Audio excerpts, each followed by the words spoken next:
Got the GLA up on the lift today. 79,000 miles, and finally its first brake job. Gonna see if we can do the front brakes. I've never done them before. See how it goes. From what I've been able to determine, these are as close to the OEM brake pads as I can get.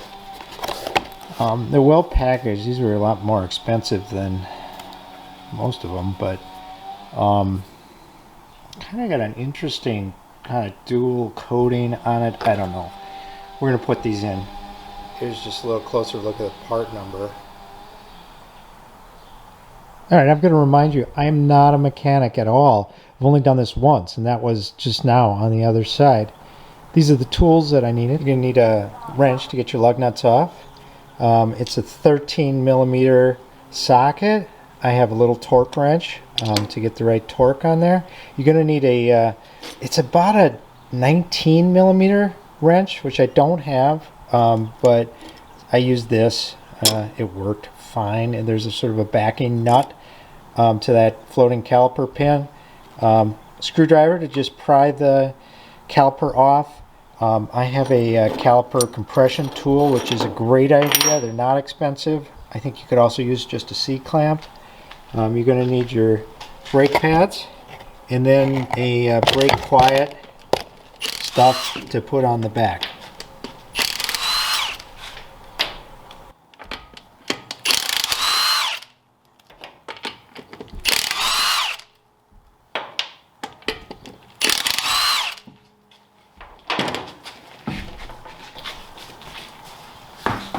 So on this side, there is a sensor wire, which I assume will trigger a light in there when your brake pad is too low.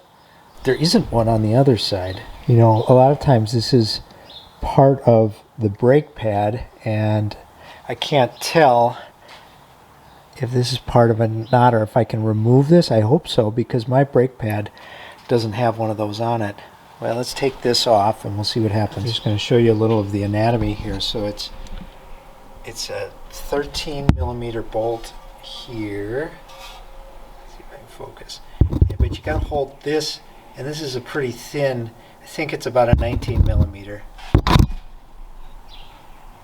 there. So I'm going to pull that off. There's not a lot of torque on it.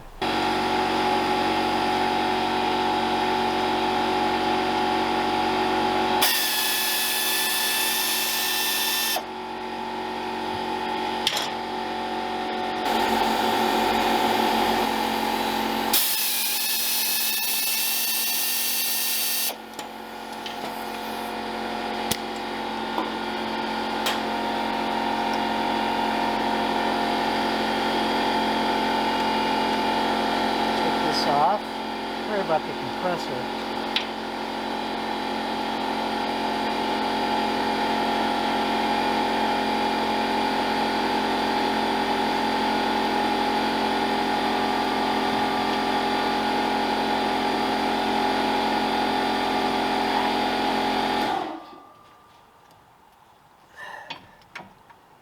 This wire is making it tough. I think I got to take that off. It looks like it's bolted on there. Let's see if I can get that off first. Alright, you could probably get this off with something. I've got the right tool, which is an E10. See if we can just take this off so that it's kind of stretching out there. I don't want to hurt it.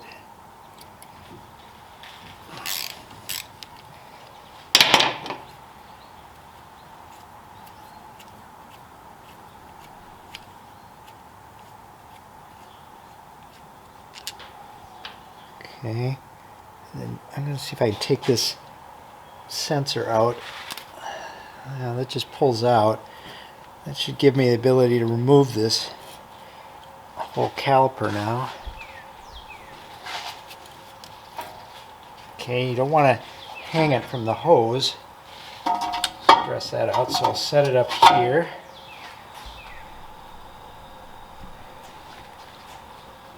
Alright. And these pads will come off. let me show you these clips. Okay, there are clips right here, and you're going to have to get the new ones, have the same clips on them. They're going to have to go in here the right direction. So let's just take these out now. I'm going to set this camera down. I'm just going to work these out slowly. Now, I am not going to replace the rotor because there's hardly any wear on this at all. I would tell you that's a bad idea. You should always replace the rotor when you do this, especially it's at 80,000 miles. You replace it now, you'd never have to do it again, but it just is a little bit bigger deal. You have to take off this holder, caliper holder here, and then there's just a star here, and it should come off. It's not that big of a deal. I can just see how it goes without replacing it now, but I think best practice is you should definitely do that. You can see I really didn't have a whole lot of life left on this one. Now, it does look like this sensor is part of this pad, and I'm going to lose that. My hope is that, alright, so our caliper, obviously when the pads wear, this comes out, and we gotta push it back in. And you can use like a C-clamp on that, or you can buy a $20 tool like this, and it comes with a sort of a universal one. This has got because it's got a big caliper, it's got a big surface area here. I'm going to put my big caliper thing on there, and it just goes like this. Just work this in slowly. It's a good idea to check your brake fluid reservoir at this point, because you're squeezing a lot of fluid back up in there. You don't want that to overflow and shoot fluid all over the place, because that stuff is terribly corrosive. I don't know if corrosive is the right word, but it's not good. Okay, as far as I can tell, the front and the back pads are identical, or at least these two just look to be identical to me, if that's the case. And what I'm going to do is, see how there's a spring here? I'm going to sort of compress these down as I put them in the right way.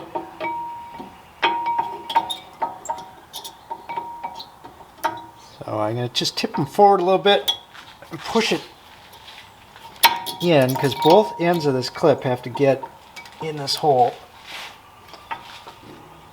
There. I mean, it's not that hard. So I got those clips in. Then we're going to add, so this caliper is going to go over the top here. And you're supposed to put this brake quiet everywhere that the metal is touching the pad. So I'm going to use the stuff that came with the packet on the front side, where you can see it. There never is enough of this, as far as I can tell. So let me make sure that there's a liberal coating here along the top.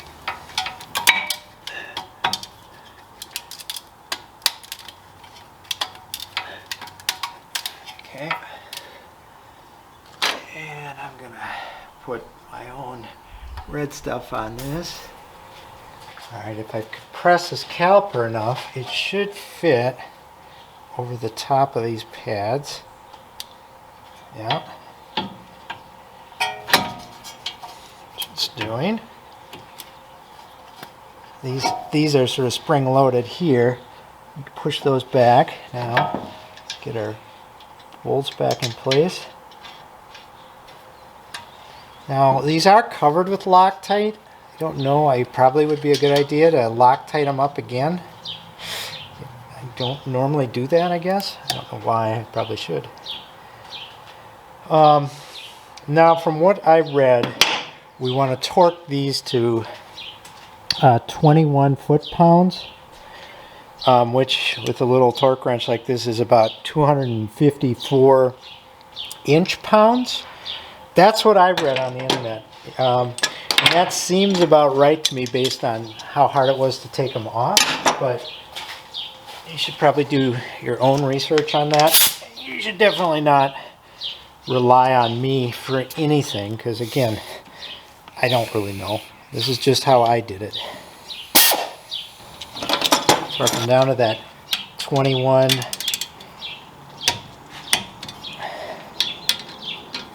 I think once it's tight, yeah, I don't need to hold it in there. Okay, so that's not overly tight. All right. Now I'm going to put this sensor back in, sans sensor. Then I can find the bolt. Oh, look. Okay.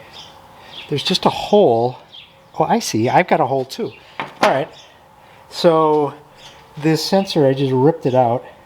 And actually this pad does have a way to accommodate this. I'll stick it in there. Oh, wonderful. There we go. All right. Yeah, right. I knew that. I can just plug this back in. And then we're going to screw it back on. Again, once I can find the bolt. And I just want to show you again. I do feel terrible about not replacing these rotors. But even after 80,000 miles, you can see that the lip on here is barely perceptible. I mean, I'm talking maybe a 64th of an inch. I just don't. We'll give it a try with these rotors. If I had to take off the calipers again, it's really not that big of a deal. We're talking 10 minutes per side, really, even for somebody that has no idea what they're doing. So let's put the wheels on, take it for a ride, see how it does. I feel pretty good about my TRW brake pad since it says that's who makes these brakes. I guess that's it. I took it for a test drive. The brakes feel actually really good.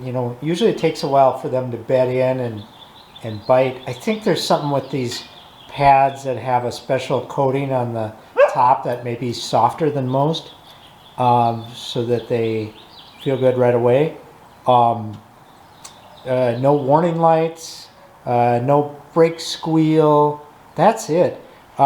Truly, I know, on a scale of 1 to 10 for brakes, this is about a 2. I mean, it's about the simplest brake pad replacement that I've ever done.